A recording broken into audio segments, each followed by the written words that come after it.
या बाबा जी जानी। बाबा, ये फारिस अंकल की बेटी की शादी में आप किसके साथ खड़े हैं? ये फहद है, फारिस का बेटा, और ये बेटी है नूर। आपको पता है ना, मुझे बिल्कुल पसंद नहीं है कि मेरे बाबा पिक्चर्स में भी किसी के इतना क्लोज हो। अच्छा ही तो पोर्ट्रेट था, मुझे क्या पता कि नूर बेटी कब आ गई। बेटी? आपकी बेटी सिर्फ मैं हूँ, सिर्फ मैं। Okay, next time I will be careful कि मेरी बेटी नाराज ना हो। मैं ऐसी कोई तस्वीर नहीं खिंचवाऊंगा, ठीक है? अरे यार। बाबा, आप क्या सुबह सुबह अखबार में लग जाते हैं? आपको चाहिए कि आप एक अच्छा सा फोन लें। एवरीथिंग इज डिजिटलाइज्ड नाउ ना, सो गेट अ न्यू फोन।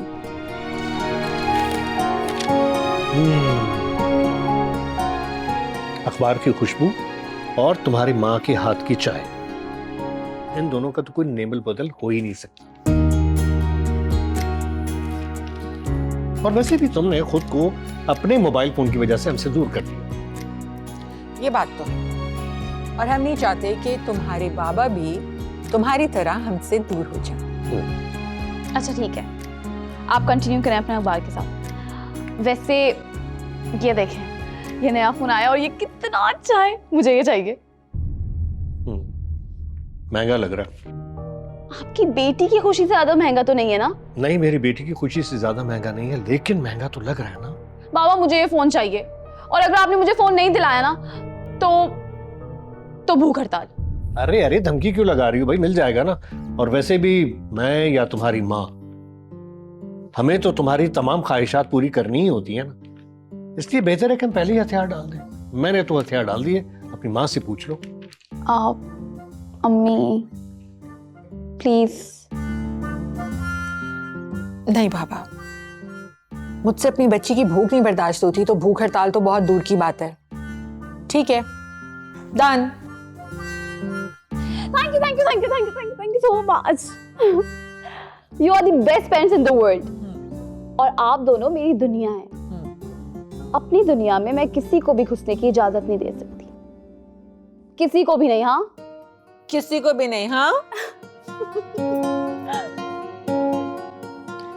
अरे मेरा दोस्त यासिर, यार फोन करके तूने दिल खुश कर दिया। सब खैर खैरियत? अरे खैरियत ही खैरियत है। आज पुरानी बातें याद आ रही थी, सोचा तुम्हें फोन करके दिल का बोझ हल्का कर लूं। तुम्हारे दिल को क्या बोझ यार, तो उल्टा तुम हमारी यादों के खजाने को और भी ज्यादा बढ़ा देते हो। आज भी वही दिल है, वही दोस्ती जो कॉलेज के दिनों में थी। तुमने हमेशा बड़े भाई की तरह मेरा ख्याल रखा। दोस्ती जो है ना, वो रिश्तों से बढ़कर होती है, जो कभी नहीं बदलती। और रही बात कि तुम अपने आप को मुझसे एकदम जो छोटा बना देते हो ना, ये तुम कमाल करते हो। अरे अल्लाह तुम्हें सलामत रखे, तुम जैसा दोस्त मिलना किसी कमाल से कम है क्या? चल ये बताओ, कैसे फोन किया? यार वो मेरा बेटा अली कराची आ रहा है। अच्छा, अली कराची आ रहा है? कब? बस 1-2 दिन में आ जाएगा। मैं ये चाह रहा था कि उसके रहने के लिए कहीं बंदोबस्त हो जाए। तो अली के रहने के लिए कोई और जगह? कैसी बातें करते हो यार, मैं हूं ना, मेरा घर है ना, वो मेरे पास ही रहेगा, कहीं और क्यों रहेगा भाई? वो मेरे पास रहेगा, हमारे ही घर में, और हम उसका बहुत ख्याल रखेंगे।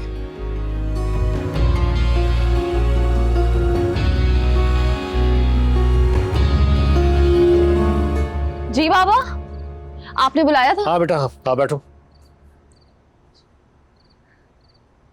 जी कहिए। हाँ बेटा, वो तुमसे बात करना चाह रहा था। वो मेरा दोस्त है ना यासिर, उसका बेटा अली। यासिर? हाँ जी जी। वो जो इस्लामाबाद में रहते हैं। अली आ रहा है कराची, तो मैंने उसे कहा है कि वो हमारे घर पे रुके, तो उसका बेटा है आकर। क्यों? हमारे घर में क्यों रुकेगा भाई? बाबा, ये हमारा घर है, हर किसी की जगह नहीं है इधर।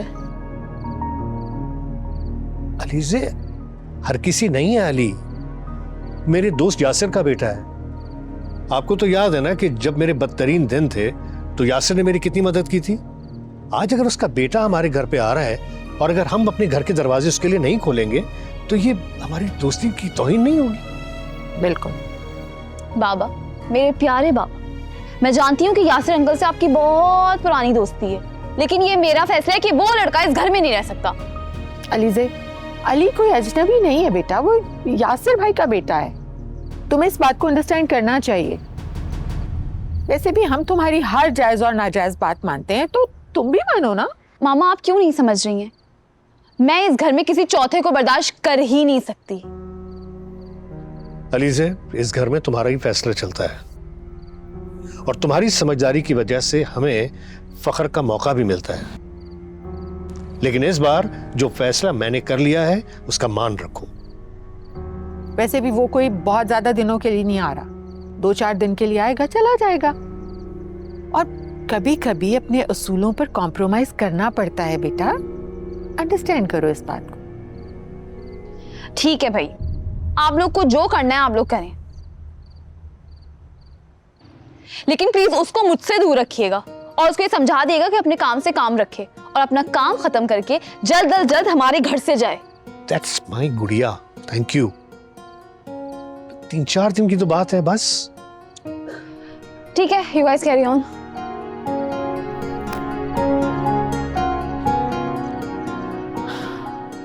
आपने अपनी लाडली की फरमाइशें पूरी कर करके ना उसे बहुत जिद्दी बना दिया है।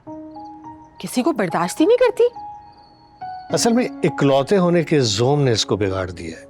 हम अगर किसी तीसरे को थोड़ी सी भी इंपॉर्टेंस देते हैं ना, बस इससे बर्दाश्त ही नहीं होता।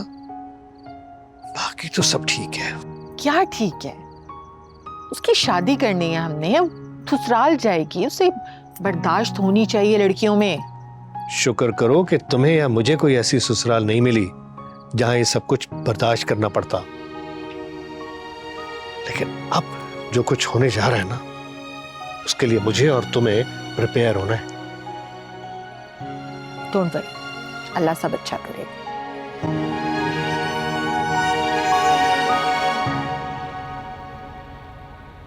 अस्सलाम वालेकुम अंकल। वालेकुम सलाम। अस्सलाम वालेकुम आंटी। वालेकुम सलाम, कैसे हो? ठीक ठाक।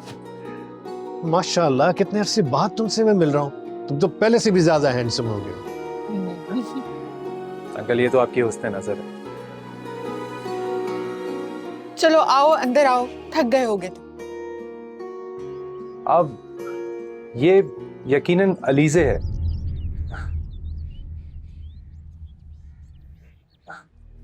बहुत खुशी हुई आपसे मिलकर।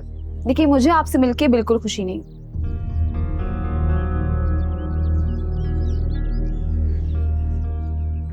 कुछ गलत कह दिया मैंने? मेरे ख्याल से अलीज़े को मुझे देखकर कुछ खास खुशी नहीं हुई।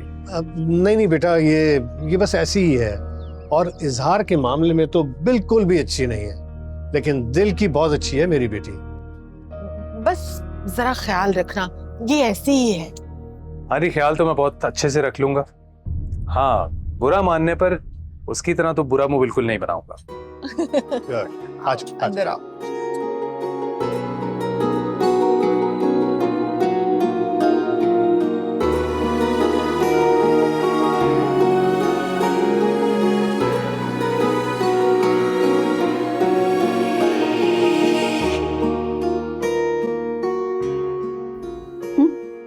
मैं उससे यहाँ आधा दिन भी नहीं रुकने दूंगी।